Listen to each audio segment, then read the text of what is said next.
달쇠가 하룻밤 사이에 두 과부의 남편이 되었다던데 마을은 그 소문으로 떠들썩했습니다. 장터에 모인 아낙네들은 수군거렸고 주막에 앉은 사내들은 고개를 절레절레 흔들었습니다. 어떻게 가난한 머슴이 단 하룻밤 만에 두 집안의 주인이 될 수 있단 말입니까? 그것도 서로 다른 마을에 사는 두 과부의 서방이라니 도저히 믿을 수 없는 일이었습니다.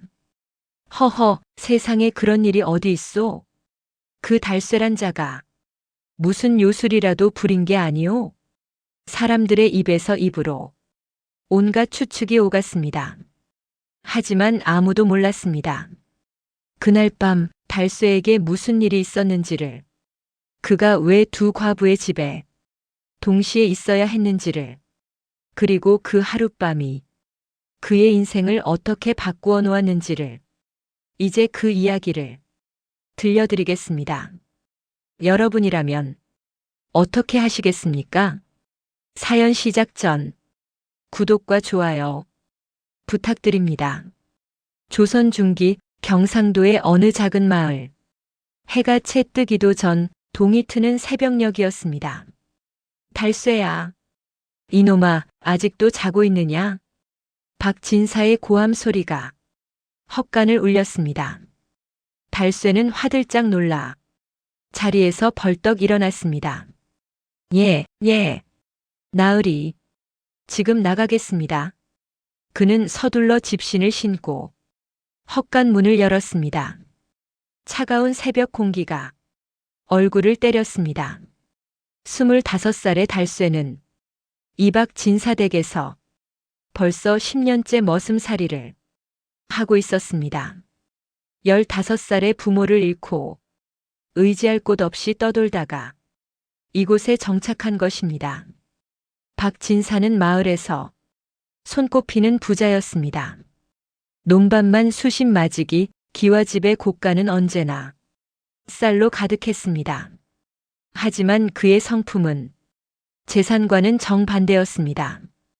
인색하기 짝이 없고 아랫사람을 함부로 대했으며 자신의 이익을 위해서라면 무슨 짓이든 서슴지 않았습니다.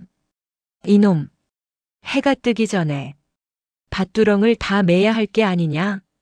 황송하옵니다, 나으리. 지금 당장 가겠습니다.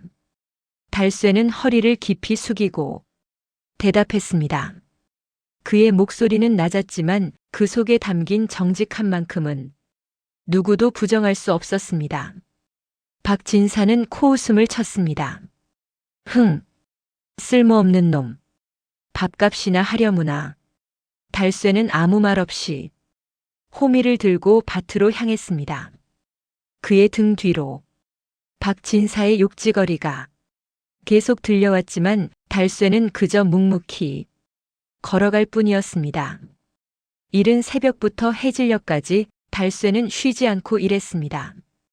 밭을 메고 물을 길어 나르고 소여물을 주고 장작을 팼습니다. 점심때가 되어서야 잠깐의 휴식이 허락되었습니다. 부엌에서 일하는 늙은 김씨 아주머니가 보리밥 한 그릇을 내어주었습니다. 달쇠야, 이것이나 먹거라. 오늘도 고생이 많구나. 고맙습니다, 아주머니. 달쇠는 정말 고마운 마음으로 보리밥을 받았습니다. 김씨 아주머니는 이 집에서 유일하게 달쇠에게 따뜻한 말 한마디 건네는 사람이었습니다. 나으리가 또 심하게 구셨지? 참아라. 내 성품이 곧고 바르니 언젠가는 하늘이 알아주실 게다. 괜찮습니다, 아주머니. 저는 이 정도 일은 힘들지 않습니다. 달쇠는 씩씩하게 웃어 보였지만 그의 손에는 굳은 살이 박혀 있었고 어깨는 구부정하게 굽어 있었습니다. 10년간의 고된 노동이 그의 몸에 고스란히 새겨져 있었습니다. 해가 서산에 기울 무렵 달쇠는 마지막 일을 마쳤습니다. 장작을 부엌 옆에 쌓아놓고 우물에서 물을 길어 항아리에 가득 채웠습니다. 오늘 일은 다 끝났구나. 달쇠는 작게 중얼거리며 땀을 닦았습니다. 그때 박진사의 목소리가 또다시 들려왔습니다. 달쇠, 이리 오너라. 달쇠는 재빨리 사랑채로 달려갔습니다. 예, 나으리. 무슨 분부이신지요? 박진사는 마루에 앉아 담뱃대를 피우고 있었습니다. 오늘 저녁 이웃마을 최참봉 댁에 다녀와야겠다. 내가 길을 밝히거라. 예, 나으리. 알겠습니다. 해가 지면 출발할 테니 등불을 준비해 두어라. 예, 나으리. 달쇠는 고개를 숙이고 물러났습니다. 그런데 마음 한구석이 조금 불편했습니다. 이웃 마을까지는 산길을 넘어 두어 시간은 좋게 걸리는 거리, 밤길을 걷는 것은 결코 쉬운 일이 아니었습니다. 하지만 달쇠는 불평 한마디 하지 않았습니다. 그저 말없이 등불을 준비하고 박진사를 기다렸습니다. 해가 완전히 지고 어둠이 마을을 덮었을 때 박진사가 나왔습니다. 가자. 예, 나으리. 달쇠는 등불을 높이 들고 앞장서서 걸었습니다. 산길은 험했고 어둠은 깊었습니다. 바람 소리, 풀벌레 소리만이 정막을 깨뜨렸습니다. 박진사는 뒤에서 투덜거렸습니다. 이 길이 왜 이리 험한지 모르겠구나. 달쇠, 제대로 길을 찾아가고 있는 게냐? 예, 나으리. 곧 고갯마루를 넘으면 마을이 보일 것입니다. 달쇠의 목소리는 차분했습니다. 이 산길을 벌써 수십 번도 넘게 다녔기에 어둠 속에서도 길을 잃지 않았습니다. 한참을 걷다가 마침내 이웃 마을이 눈앞에 나타났습니다. 최참봉댁은 마을 입구에 있는 큰 기와집이었습니다. 박진사는 최참봉과 무슨 이야기인지 한참 동안 나눴고 달쇠는 대문 밖에서 조용히 기다렸습니다. 별이 총총히 떠 있는 하늘, 시원한 밤바람이 달쇠의 땀을 식혔습니다. 1시간쯤 지났을까 박진사가 나왔습니다. 가자. 예, 나으리. 돌아오는 길 박진사는 기분이 좋은지 콧노래까지 흥얼거렸습니다. 오늘 좋은 일을 보았구나. 최참봉과 좋은 거래를 했어. 다행입니다, 나으리. 달쇠, 너는 참 말이 없구나. 10년을 함께 있어도 내가 무슨 생각을 하는지 모르겠어. 달쇠는 대답하지 않았습니다. 그저 묵묵히 앞길을 비출 뿐이었습니다.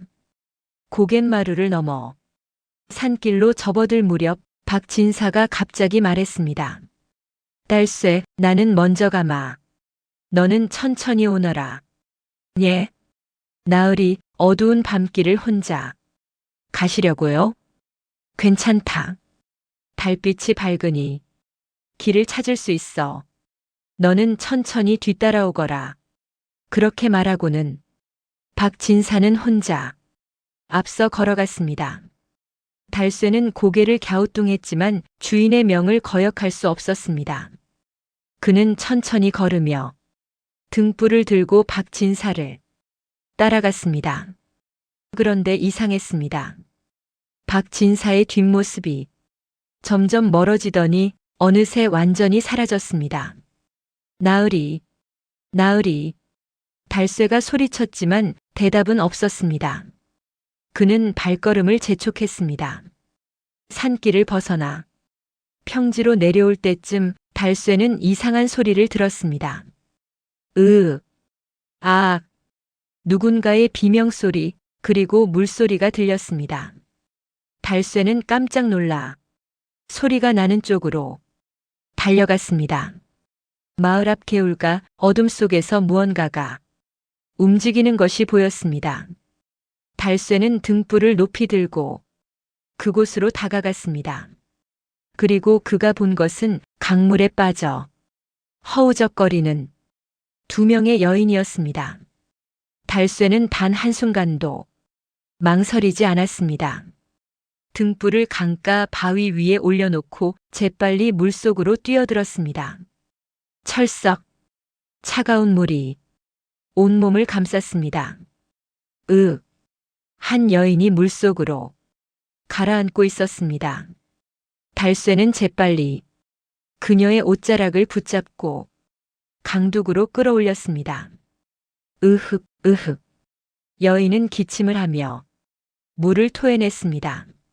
하지만 아직 한 명이 더 있었습니다. 저기 또 다른 여인이 하류 쪽으로 떠내려가고 있었습니다. 달쇠는 다시 물속으로 뛰어들었습니다.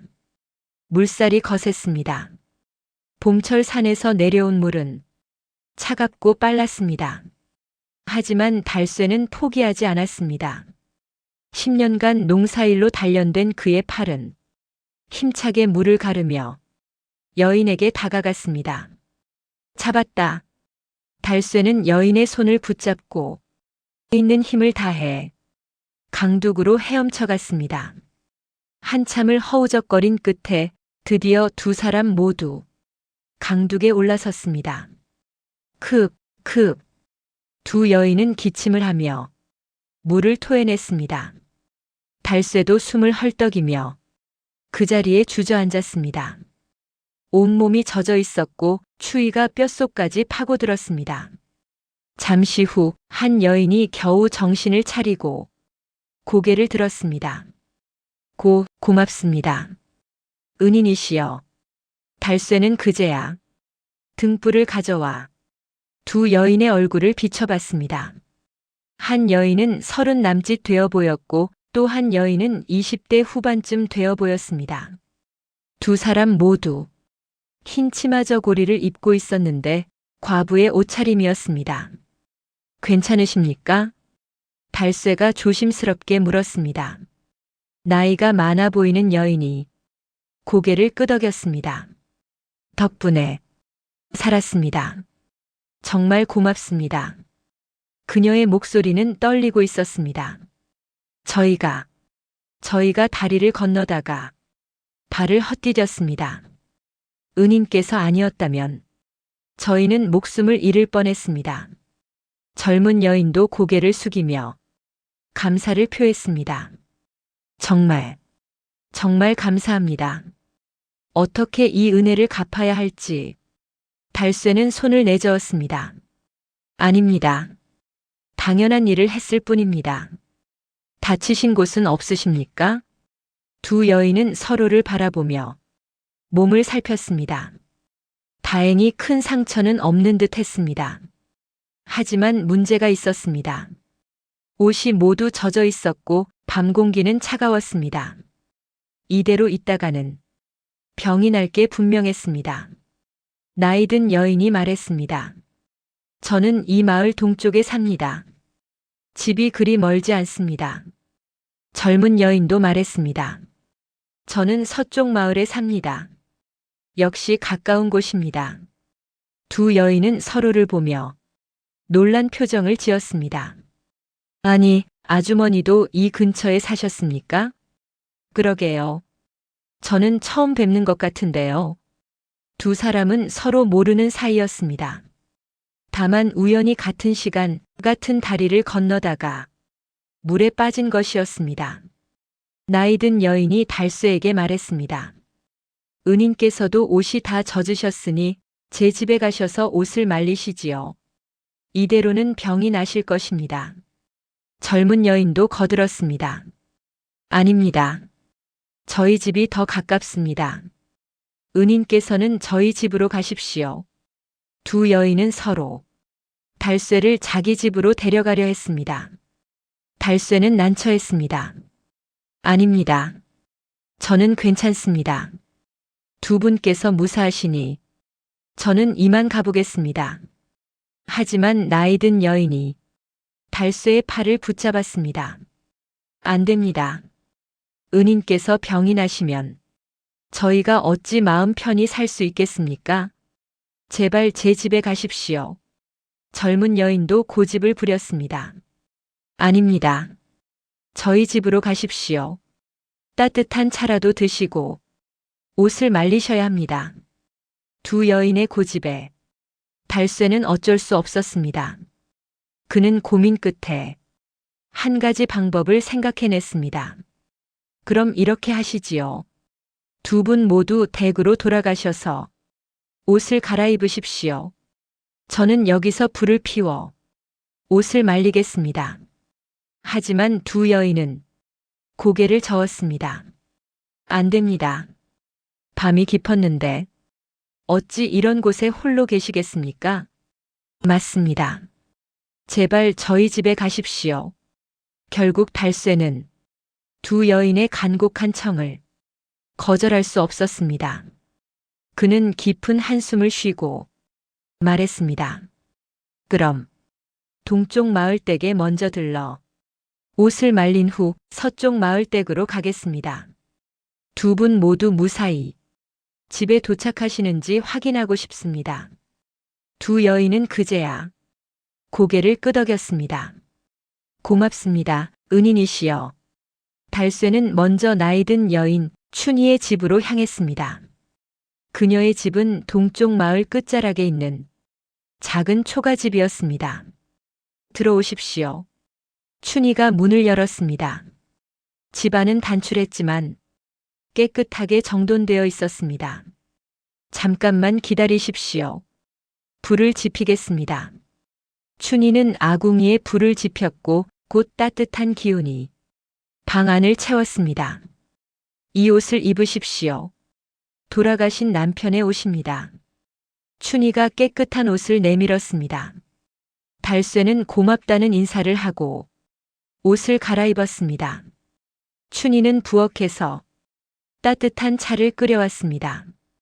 드십시오. 몸을 녹이셔야 합니다. 달쇠는 차를 받아 마셨습니다. 따뜻한 차가 목을 타고 내려가자 몸이 한결 나아지는 것 같았습니다. 정말 고맙습니다. 부인께서도 옷을 갈아입으십시오. 춘희는 고개를 끄덕이고 안방으로 들어갔습니다. 잠시 후 깨끗한 옷으로 갈아입은 그녀가 나왔습니다. 은인의 성함이 어찌 되십니까? 달쇠라고 합니다. 이 마을 박진사댁에서 머슴살이를 하고 있습니다. 아, 그러셨군요. 저는 춘이라고 합니다. 남편을 잃고 혼자 어린 아들을 키우고 있습니다. 춘희의 목소리에는 깊은 슬픔이 배어 있었습니다. 남편이 병으로 세상을 떠난 지 벌써 3년이 되었습니다. 아들 녀석이 이제 8살인데 잠들어 있습니다. 힘드시겠습니다. 괜찮습니다. 하늘이 도우셔서 이렇게라도 살아가고 있습니다. 춘희는 작은 미소를 지었습니다. 그 미소에는 강인함이 담겨 있었습니다. 그런데 은인께서는 이 밤중에 왜 개울가에 계셨습니까? 달쇠는 박진사와 함께 이웃 마을을 다녀온 이야기를 했습니다. 춘희는 고개를 끄덕이며 들었습니다. 박진사라. 소문을 들었습니다. 인심이 좋지 않다던데 은인께서 고생이 많으시겠습니다. 괜찮습니다. 일이 있으니 밥을 먹고 살 수 있습니다. 달쇠의 말에는 원망이 없었습니다. 춘희는 그런 달쇠를 보며 마음이 숙연해졌습니다. 참으로 착한 분이시구나. 1시간쯤 지났을까 달쇠의 옷이 어느 정도 말랐습니다. 이제 서쪽 마을로 가봐야겠습니다. 그 부인께서도 무사히 집에 도착하셨는지 확인해야 합니다. 춘희는 고개를 끄덕였습니다. 그러십시오. 은인의 은혜는 평생 잊지 않겠습니다. 달쇠는 춘희의 집을 나와 서쪽 마을로 향했습니다. 별빛이 길을 밝혀주었습니다. 서쪽 마을은 동쪽 마을과는 조금 떨어진 곳에 있었습니다. 젊은 여인 소매의 집은 마을 한가운데에 있는 기와집이었습니다. 춘희의 집보다는 컸지만 그래도 검소한 집이었습니다. 은인께서 오셨습니까? 소매가 대문을 열며 반갑게 맞았습니다. 그녀도 이미 옷을 갈아입고 달쇠를 기다리고 있었습니다. 들어오십시오. 걱정했습니다. 달쇠는 소매의 집으로 들어갔습니다. 집안은 단정하게 꾸며져 있었고 따뜻한 온기가 감돌았습니다. 차를 드십시오. 몸이 많이 차가우실 텐데요. 소매는 달쇠에게 따뜻한 차를 내왔습니다. 고맙습니다. 달쇠는 차를 받아 마셨습니다. 소매는 달쇠 맞은편에 앉았습니다. 은인께서 아니었다면 저는 정말 죽었을 것입니다. 어떻게 이 은혜를 갚아야 할지. 아닙니다. 누구라도 그랬을 것입니다. 아닙니다. 세상에 남의 일에 그렇게 목숨을 거는 사람은 많지 않습니다. 소매의 눈에 눈물이 맺혔습니다. 저는 2년 전에 남편을 잃었습니다. 시부모님을 모시고 살고 있는데 두 분 모두 연로하십니다. 달쇠는 조용히 들었습니다. 오늘 저녁 친정어머니께서 편찮으시다는 소식을 듣고 급히 다녀오는 길이었습니다. 그런데 다리를 건너다가 발을 헛디뎠습니다. 소매는 손수건으로 눈물을 닦았습니다. 만약 은인께서 아니었다면 저는 시부모님도 버리고 세상을 떠날 뻔했습니다. 달쇠는 위로의 말을 건넸습니다. 다행히 무사하셨으니 다행입니다. 소매는 달쇠를 바라보았습니다. 그의 눈에는 진심이 담겨 있었습니다.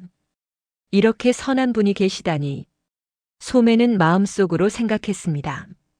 시간이 흘러 자정이 가까워졌습니다. 달쇠는 자리에서 일어났습니다.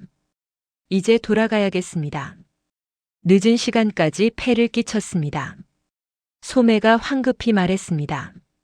아닙니다. 이 밤중에 어디로 가시려고요? 오늘은 여기서 주무시고 내일 아침에 가십시오. 아닙니다. 괜찮습니다. 하지만 소매는 고집을 부렸습니다. 은인께서 밤길을 가시다가 무슨 일이라도 생기면 저는 평생 죄인입니다. 제발 여기서 주무시고 가십시오. 달쇠는 난처했지만 소매의 간곡한 청을 거절할 수 없었습니다. 결국 그는 사랑채에서 하룻밤을 보내기로 했습니다. 소매는 깨끗한 이불을 가져다 주고 방을 나갔습니다. 편히 주무십시오, 은인. 고맙습니다. 달쇠는 이불을 덮고 누웠습니다. 긴 하루였습니다. 아침 일찍 일어나 온종일 일하고 밤에는 이웃 마을까지 다녀왔으며 두 사람의 목숨까지 구했습니다. 피곤이 몰려왔습니다. 달쇠는 곧 깊은 잠에 빠져들었습니다. 그날 밤 달쇠는 꿈을 꾸었습니다. 흰 수염을 기른 노인이 나타나 그에게 말했습니다. 착한 청년이여, 내가 오늘 한 일은 하늘이 다 보고 있느니라. 곧 좋은 일이 있을 것이니라. 달쇠가 무슨 말인지 묻자 노인은 빙그레 웃으며 사라졌습니다. 이상한 꿈이었습니다. 하지만 달쇠는 깊은 잠 속에서 그 꿈을 금방 잊어버렸습니다. 다음 날 아침 동쪽 하늘이 밝아올 무렵 달쇠는 눈을 떴습니다. 소매가 아침상을 차려왔습니다. 은인, 주무시다 깨셨습니까? 아침을 드시고 가십시오. 고맙습니다. 달쇠는 간단히 아침을 먹고 소매의 집을 나섰습니다. 소매는 대문 앞까지 나와 그를 배웅했습니다. 은인, 정말 고맙습니다. 이 은혜는 평생 잊지 않겠습니다. 아닙니다. 부인께서도 건강하십시오. 달쇠는 허리를 숙여 인사하고 박진사댁으로 향했습니다. 하지만 그는 몰랐습니다. 그날 밤의 일이 얼마나 큰 파장을 일으킬지, 그리고 그의 인생이 어떻게 바뀔지를. 마을로 돌아온 달쇠는 박진사댁 헛간으로 들어갔습니다. 아직 해가 떠오르기 전이었습니다. 그는 재빨리 옷을 갈아입고 일을 시작할 준비를 했습니다. 그런데 이상했습니다. 박진사가 어젯밤 집에 돌아왔는지 보이지 않았습니다. 나으리께서는 먼저 집에 가신다더니 어디 계신 걸까? 달쇠는 고개를 갸우뚱했지만 곧 일을 시작했습니다. 한편 마을에는 이상한 소문이 퍼지기 시작했습니다. 들었소? 어젯밤 개울가에서 무슨 일이 있었다던데. 그게 무슨 소리요? 두 과부가 물에 빠졌는데 어떤 남자가 구해줬다더군. 오호, 그래서 어쨌다는 거요? 그 남자가 한밤중에 두 과부의 집을 모두 드나들었다더군. 뭐라고? 그게 사실이요? 소문은 삽시간에 퍼졌고 사람들의 입에서 입으로 전해지면서 점점 부풀려졌습니다. 그리고 그 소문의 중심에는 달쇠라는 이름이 있었습니다. 오전이 되자 박진사가 나타났습니다. 그의 얼굴에는 이상한 미소가 걸려 있었습니다. 달쇠, 이리 오너라. 달쇠는 황급히 달려갔습니다. 박진사는 달쇠를 위아래로 훑어보며 음흉한 웃음을 지었습니다.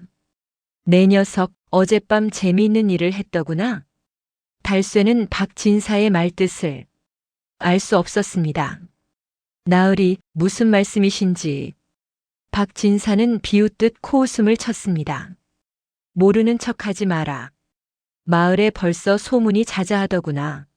내가 어젯밤 두 과부의 집을 들락날락했다며? 달쇠는 깜짝 놀랐습니다. 나으리, 그건 오해입니다. 두 분이 물에 빠져 계셔서 구해드렸을 뿐입니다. 흥, 누가 그걸 믿겠느냐? 한밤중에 과부의 집에 들어가 하룻밤을 보냈다는데 구실이 될 것 같으냐? 박진사의 목소리는 점점 높아졌습니다. 마당에 있던 하인들도 하나둘씩 모여들기 시작했습니다. 달쇠는 억울했지만 어찌할 도리가 없었습니다. 나으리, 정말 그런 게 아닙니다. 저는 그저 시끄럽다. 이 파렴치한 놈아. 내 집 머슴이 이런 추잡한 짓을 하다니 내 얼굴에 먹칠을 했구나. 박진사는 호통을 쳤습니다. 달쇠는 고개를 숙였습니다. 아무리 설명해도 소용없다는 걸 알았습니다. 이게 다 무슨 일인가. 선한 일을 했을 뿐인데 오히려 죄인 취급을 받게 되었습니다. 그때였습니다. 대문 밖에서 소란스러운 소리가 들려왔습니다. 박진사, 박진사 나으리 계시오? 누군가 급하게 외치는 소리였습니다. 하인이 대문을 열자 마을 사람 몇몇이 들어왔습니다. 그 뒤로 춘희와 소매가 따라 들어왔습니다. 두 여인은 숨을 헐떡이며 박진사 앞에 섰습니다. 나으리, 잠깐 말씀드릴 것이 있습니다. 춘희가 먼저 입을 열었습니다. 박진사는 눈을 가늘게 떴습니다. 오호, 소문의 주인공들이 직접 찾아왔구나. 무슨 할 말이 있느냐? 춘희는 한 발짝 앞으로 나섰습니다. 나으리, 저희는 진실을 말하러 왔습니다. 어젯밤 달쇠 어른께서는 저희 목숨을 구해주셨습니다. 소매도 거들었습니다. 맞습니다. 저희가 개울에 빠져 죽을 뻔했는데 달쇠 어른께서 물에 뛰어들어 저희를 구해주셨습니다. 마을 사람들이 웅성거렸습니다. 박진사는 콧방귀를 뀌었습니다. 그래서? 그게 무슨 변명이 되느냐? 한밤중에 과부의 집에 들어간 건 사실이 아니냐? 춘희가 단호하게 말했습니다. 나으리, 달쇠 어른께서는 저희가 무사히 집에 도착했는지 확인하려 오셨을 뿐입니다. 옷이 젖으셨기에 저희가 간곡히 청해서 잠시 머물게 한 것입니다. 소매도 고개를 끄덕였습니다. 맞습니다. 달쇠 어른께서는 처음에는 사양하셨습니다. 저희가 억지로 붙들었습니다. 만약 은인께서 밤길을 가시다가 병이라도 나시면 저희가 어찌 마음 편히 살겠습니까? 두 여인의 진심 어린 말에 마을 사람들도 수긍하는 표정이었습니다. 그렇다면 달쇠가 잘못한 게 없잖소? 목숨을 구해준 은인인데 왜 나쁘게 말하는 거요? 사람들의 분위기가 조금씩 바뀌기 시작했습니다. 하지만 박진사는 물러설 생각이 없었습니다. 그래도 남녀가 유별해야 하는 법, 과부의 집에 들어간 것 자체가 문제가 아니냐? 그때 춘희가 무릎을 꿇었습니다. 나으리, 그럼 제가 달쇠 어른을 제 남편으로 맞이하겠습니다. 순간 모든 사람이 놀라 입을 벌렸습니다. 달쇠도 깜짝 놀라 춘희를 바라봤습니다. 부인, 그게 무슨 말씀이십니까? 춘희는 눈물을 글썽이며 말했습니다. 달쇠 어른, 제 목숨을 구해주신 은혜 평생 갚고 싶습니다. 제가 비록 과부의 몸이지만 어른을 모시고 살겠습니다. 그러자 소매도 무릎을 꿇었습니다. 아닙니다. 제가 달쇠 어른을 제 남편으로 맞이하겠습니다. 이번에는 더 큰 술렁임이 일었습니다. 저게 무슨 일이요? 두 과부가 동시에 같은 남자에게 청혼을? 사람들은 믿을 수 없다는 표정으로 두 여인을 바라봤습니다. 달쇠는 완전히 당황했습니다. 두 분, 일어나십시오. 이게 무슨 말씀들이십니까? 하지만 두 여인은 고집을 꺾지 않았습니다. 춘희가 말했습니다. 달쇠 어른, 저는 진심입니다. 어른의 선한 마음을 보았습니다. 제 아들도 아버지가 필요합니다. 소매도 지지 않았습니다. 저도 진심입니다. 시부모님께서도 어른 같은 분을 바라셨습니다. 제발 저를 선택해 주십시오. 달쇠는 난처했습니다. 두 여인 모두 진심으로 자신을 원하고 있었습니다. 하지만 달쇠는 두 사람 모두 선택할 수 없었습니다. 두 분, 저는 가진 것 하나 없는 천한 머슴입니다. 두 분 같은 훌륭하신 분들을 제가 어찌 모시겠습니까? 춘희가 고개를 저었습니다. 아닙니다. 어른은 마음이 귀한 분입니다. 재산이 무슨 소용입니까? 소매도 같은 말을 했습니다. 맞습니다. 어른의 그 선한 마음이면 충분합니다. 박진사는 이 상황을 지켜보며 속으로 생각했습니다. 이거 재미있는데? 이 기회를 놓칠 수 없지. 그는 앞으로 나섰습니다. 여보게들, 잠깐만 기다려보시게. 이 문제를 어떻게 해결할지 내가 좋은 방법이 있네. 사람들이 박진사를 바라봤습니다. 달쇠는 내 집 머슴이 아니냐. 그런데 두 부인께서 모두 달쇠를 원한다 하니 이렇게 하는 게 어떻겠나? 박진사는 교활한 미소를 지었습니다. 달쇠가 두 부인 중 한 분을 선택하면 그 부인께서 나에게 은전 100냥을 내시게. 그럼 내가 달쇠를 풀어주겠네. 순간 달쇠는 깨달았습니다. 박진사가 이 상황을 이용해 돈을 뜯어내려 한다는 것을.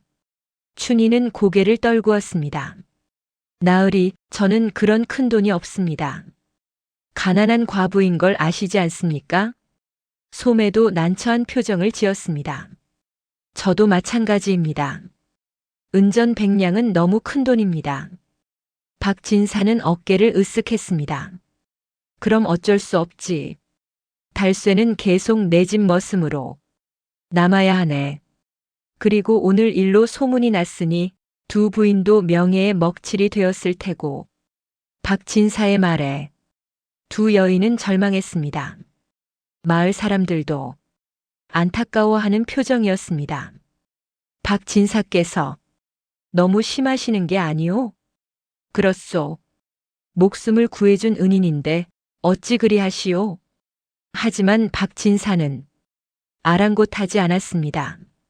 내 집 머슴이니 내가 결정할 일이네. 더 할 말 없으면 다들 돌아가시게. 바로 그때였습니다. 대문 밖에서 묵직한 목소리가 들려왔습니다.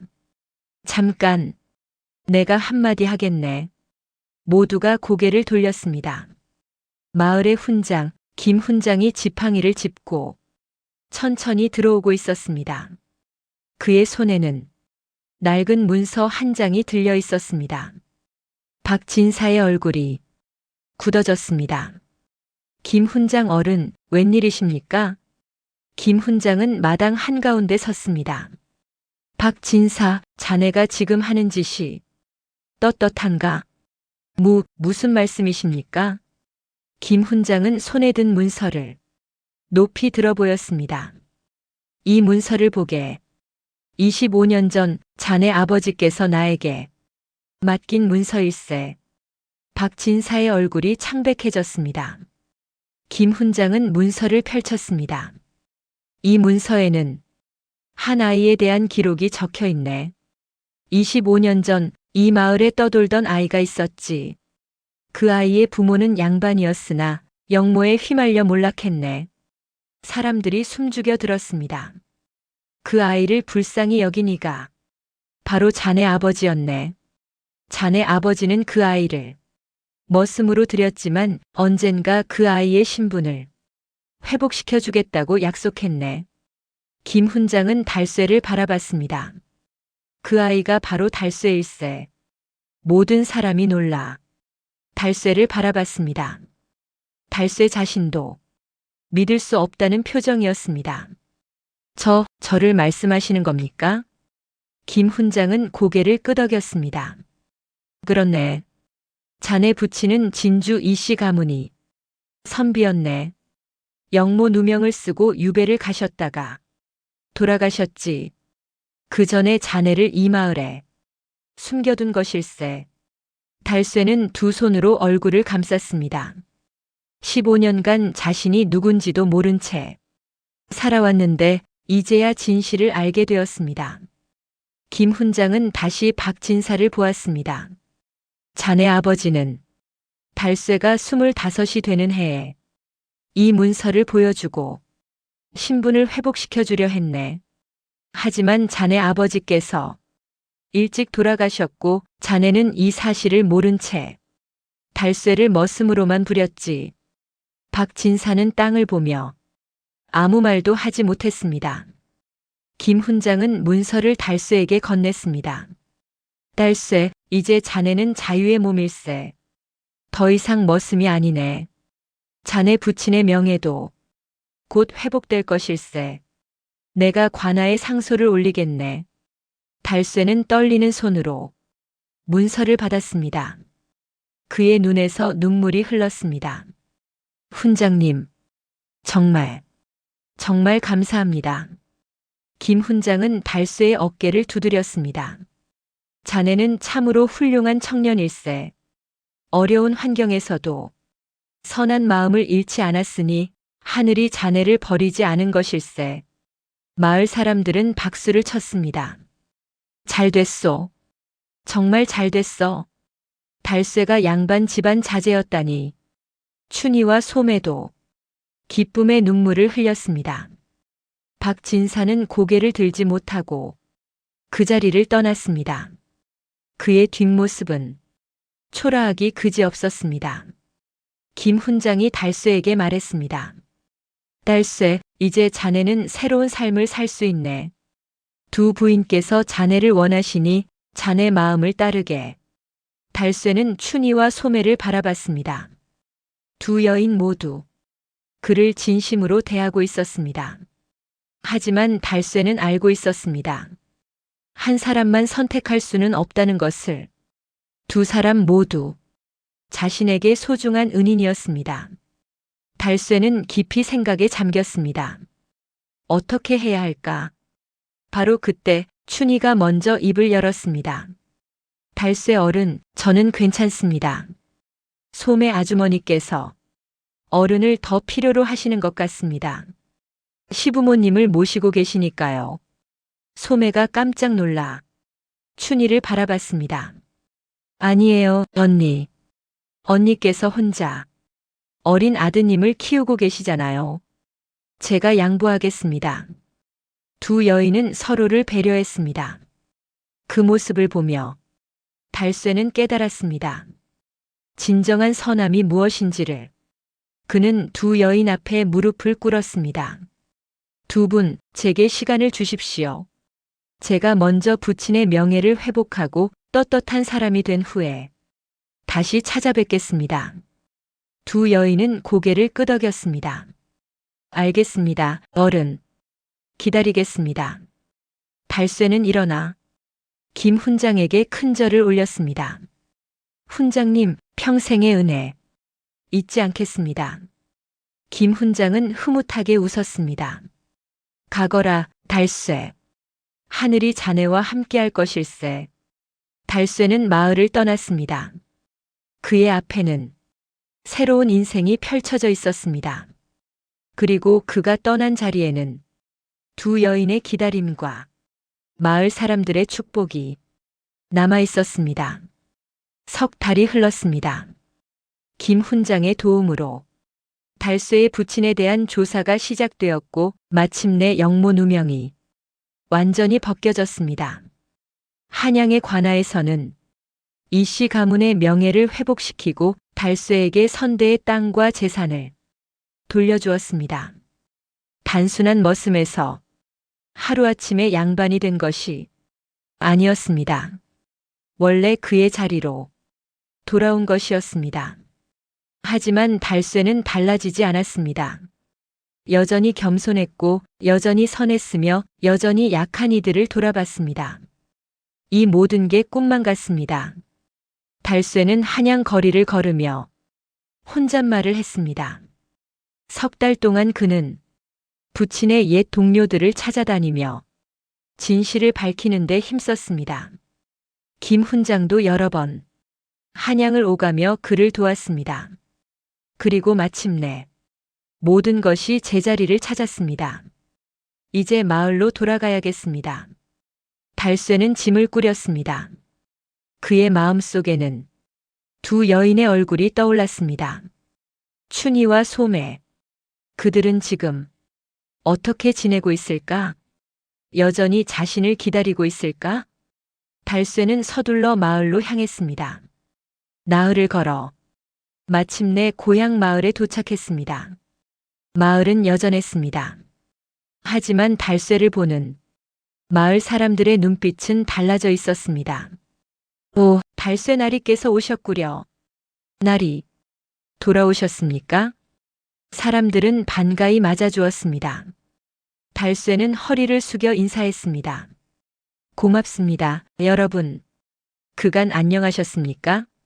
물론이지요. 나리의 소식을 듣고 마을이 온통 들썩였답니다. 달쇠는 먼저 김 훈장을 찾아갔습니다. 훈장은 사랑방에서 책을 읽고 있었습니다. 훈장님, 달쇠가 돌아왔습니다. 김 훈장은 책을 내려놓고 환하게 웃었습니다. 오, 잘 돌아왔구나. 소식은 들었네. 자네 부친의 명예가 완전히 회복되었다지. 예, 훈장님. 훈장님의 은혜가 아니었다면 불가능한 일이었습니다. 달쇠는 깊이 절을 올렸습니다. 김 훈장은 그를 일으켜 세웠습니다. 아니네. 이 모든 것은 자네가 선한 마음을 지켰기 때문일세. 하늘은 언제나 선한 일을 돕는 법이지. 두 사람은 차를 마시며 그간의 이야기를 나눴습니다. 한참 후 김 훈장이 물었습니다. 그런데 달쇠, 이제 어찌할 생각인가? 두 부인께서 아직도 자네를 기다리고 계시네. 달쇠는 잠시 망설이다가 말했습니다. 훈장님, 사실 제 마음을 정했습니다. 하지만 두 분 모두 제게 너무 소중한 분들이라 어떻게 말씀드려야 할지 모르겠습니다. 김 훈장은 고개를 끄덕였습니다. 그럴 것이네. 하지만 자네 마음을 솔직히 전하는 게 최선일세. 진심은 언제나 통하는 법이니까. 달쇠는 용기를 내어 먼저 춘희의 집으로 향했습니다. 동쪽 마을의 작은 초가집, 석 달 전 그날 밤 처음 들렀던 그곳이었습니다. 대문을 두드리자 춘희가 나왔습니다. 어머, 달쇠. 나리. 춘희는 깜짝 놀라 입을 가렸습니다. 춘희 부인, 그간 안녕하셨습니까? 예, 예. 들어오십시오. 춘희는 서둘러 방을 정돈하고 달쇠를 맞이했습니다. 정말 돌아오셨군요. 소문은 들었습니다. 나리의 신분이 회복되었다고요. 예, 덕분입니다. 춘희는 차를 내오며 조심스럽게 물었습니다. 혹시 저를 찾아오신 이유가? 달쇠는 고개를 숙였습니다. 춘희 부인, 제 마음을 말씀드리겠습니다. 부인께서는 정말 훌륭하신 분이십니다. 하지만 저는 아직 부인을 남편으로서 모실 준비가 되어 있지 않습니다. 춘희의 눈빛이 흔들렸지만 곧 미소를 지었습니다. 알겠습니다, 나리. 괜찮습니다. 부인, 하지만 제게 부탁이 하나 있습니다. 무엇입니까? 제가 이번에 받은 재산 중 일부를 부인께 드리고 싶습니다. 아드님의 교육을 위해 써주십시오. 그리고 앞으로 부인께서 어려움이 있으시면 언제든 저를 찾아주십시오. 춘희는 고개를 저었습니다. 아닙니다, 나리. 그럴 수 없습니다. 저는 나리께 아무것도 바라지 않습니다. 부인, 제발 받아주십시오. 이것이 제가 부인께 할 수 있는 최선입니다. 부인께서는 제 생명의 은인이십니다. 춘희는 한참을 망설이다가 고개를 끄덕였습니다. 감사합니다, 나리. 나리의 은혜 평생 잊지 않겠습니다. 달쇠는 춘희의 집을 나와 서쪽 마을로 향했습니다. 소매의 집은 마을 한가운데 있는 기와집이었습니다. 대문을 두드리자 소매가 나왔습니다. 나리, 정말 오셨군요. 소매의 얼굴에는 기쁨이 가득했습니다. 소매 부인, 그간 평안하셨습니까? 예, 나리. 들어오십시오. 소매는 달쇠를 사랑채로 안내했습니다. 시부모님께서도 나리를 뵙고 싶어 하십니다. 잠시 후 연로한 두 어르신이 나왔습니다. 달쇠는 공손히 절을 올렸습니다. 어르신, 달쇠가 인사드립니다. 오, 소문의 그 청년이로구나. 우리 며느리 목숨을 구해준 은인, 정말 고맙네. 시아버지의 목소리는 따뜻했습니다. 당연한 일을 했을 뿐입니다. 시어머니도 고개를 끄덕였습니다. 자네는 참으로 훌륭한 청년이로구나. 우리 며느리가 자네를 마음에 두고 있다네. 달쇠는 소매를 바라봤습니다. 소매는 고개를 숙이며 얼굴을 붉혔습니다. 시부모님이 자리를 떠난 후 달쇠와 소매는 마주 앉았습니다. 소매 부인. 예, 나리. 제 마음을 말씀드리겠습니다. 소매는 긴장한 표우로 달쇠를 바라봤습니다. 부인, 석 달 동안 제가 많이 생각했습니다. 부인께서는 정말 훌륭하신 분이시고 제가 존경하는 분이십니다. 달쇠는 잠시 말을 멈췄습니다. 하지만 제가 부인을 선택하는 것은 부인께 누가 되지 않을까 두렵습니다. 저는 아직 많이 부족한 사람입니다. 소매는 고개를 저었습니다. 아닙니다, 나리. 나리께서는 이미 충분히 훌륭하신 분입니다. 부인, 그렇다면 제게 답을 주십시오. 부인께서는 정말 저를 남편으로 원하십니까? 아니면 그저 은혜를 갚고 싶으신 것입니까?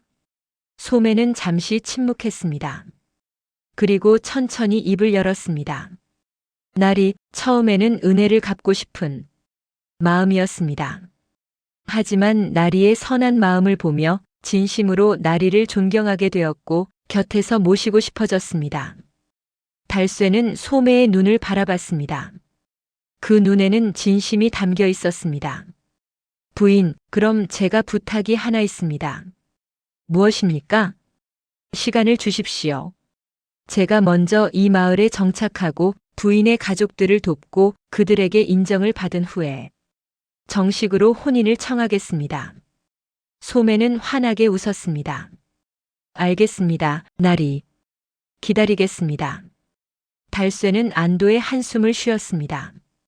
그리고 그날부터 달쇠는 마을에 정착했습니다. 김 훈장의 도움으로 마을 근처에 집을 마련했고 가난한 이웃들을 도우며 살았습니다. 춘희의 아들에게는 학문을 가르쳐 주었고 소매의 집 농사일도 거들었습니다. 마을 사람들은 달쇠를 진심으로 존경했습니다. 그가 양반이 되었지만 여전히 겸손하고 선했기 때문입니다. 그로부터 반년 후 봄이 찾아왔습니다. 달쇠는 소매의 시부모님께 정식으로 혼인을 청했고 두 어르신은 기꺼이 승낙했습니다. 혼례식 날 마을 전체가 축제 분위기였습니다.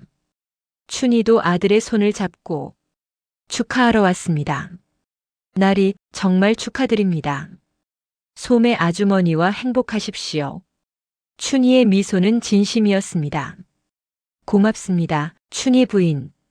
부인께서도 앞으로 좋은 일만 있으시기를 바랍니다. 나리 덕분에 아들 녀석이 글 공부를 하고 있습니다. 정말 감사합니다. 춘희의 아들은 달쇠에게 큰 절을 올렸습니다. 선생님, 고맙습니다. 달쇠는 아이의 머리를 쓰다듬었습니다. 열심히 공부하거라. 넌 훌륭한 사람이 될 게다.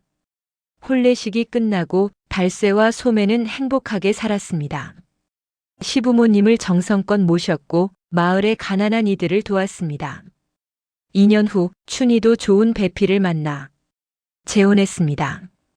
달쇠가 소개해준 마을의 성실한 농부였습니다. 춘희의 아들도 훌륭하게 자라 나중에 과거에 급제했습니다. 그리고 박진사는 어떻게 되었을까요? 달쇠가 돌아온 후 박진사는 마을에서 고개를 들고 다닐 수 없었습니다. 사람들은 그를 외면했고 장사도 제대로 되지 않았습니다. 결국 박진사는 마을을 떠나 다른 곳으로 이사를 갔습니다. 악한 행실은 결국 스스로를 망치게 하는 법입니다. 반면 달쇠는 마을에 존경받는 인물이 되어 많은 이들에게 도움을 주었습니다. 그는 여전히 겸손했고 여전히 선했으며 언제나 약한 이들의 편에 섰습니다. 어느 가을 저녁 달쇠는 마당에 앉아 하늘을 바라봤습니다. 옆에는 소매가 앉아 있었고 그들의 어린 아들이 마당에서 뛰어놀고 있었습니다. 여보, 무슨 생각을 하세요? 소매가 물었습니다. 달쇠는 미소를 지었습니다. 그저 모든 게 꿈만 같다고 생각했어. 가난한 머슴에서 이렇게 행복한 삶을 살게 될 줄은 상상도 못했어. 소매는 달쇠의 손을 잡았습니다. 여보, 당신은 자격이 있는 분이에요. 당신의 선한 마음이 이 모든 것을 만든 거예요. 달쇠는 고개를 끄덕였습니다. 그렇다면 나는 앞으로도 선한 마음을 잃지 않고 살아가야겠어. 그럼요. 우리 함께 그렇게 살아가요. 두 사람은 손을 맞잡고 석양을 바라봤습니다. 멀리 산 너머로 해가 지고 있었습니다. 하지만 그들의 미래는 여전히 밝게 빛나고 있었습니다. 여러분, 달쇠의 이야기는 여기서 끝이 납니다. 하룻밤 사이에 두 과부의 서방이 되었다는 소문으로 시작된 이야기, 그 끝은 한 남자의 선한 마음이 가져온 행복이었습니다. 달쇠는 어려운 환경에서도 선함을 잃지 않았습니다. 그는 위험에 처한 이들을 구했고 대가를 바라지 않았으며 자신보다 남을 먼저 생각했습니다. 그리고 하늘은 그런 그를 버리지 않았습니다. 잃어버렸던 신분을 되찾았고 진심으로 사랑하는 사람을 만났으며 존경받는 삶을 살게 되었습니다. 이 이야기가 우리에게 주는 교훈은 무엇일까요? 선한 행동은 결코 헛되지 않다는 것, 진심은 언젠가 반드시 전해진다는 것, 그리고 어려움 속에서도 희망을 잃지 말아야 한다는 것입니다. 여러분도 혹시 누군가에게 선한 행동을 하고도 오해를 받거나 억울한 일을 당한 적이 있으신가요? 그럴 때 포기하지 마십시오. 달쇠처럼 묵묵히 자신의 길을 걸어가다 보면 언젠가는 진실이 밝혀지고 행복이 찾아올 것입니다. 이 이야기가 여러분의 마음에 작은 위로가 되었기를 바랍니다. 댓글로 여러분의 생각을 들려주세요. 여러분이라면 달쇠의 상황에서 어떤 선택을 하셨을까요? 이 이야기가 마음에 드셨다면 좋아요와 구독 부탁드립니다. 댓글로 여러분의 생각도 들려주세요. 여러분에게는 어떤 사람이 가장 소중한가요? 그 이유는 무엇인가요? 다음 이야기도 기대해 주세요. 오늘도 좋은 하루 보내시고 편안한 밤 되시길 바랍니다.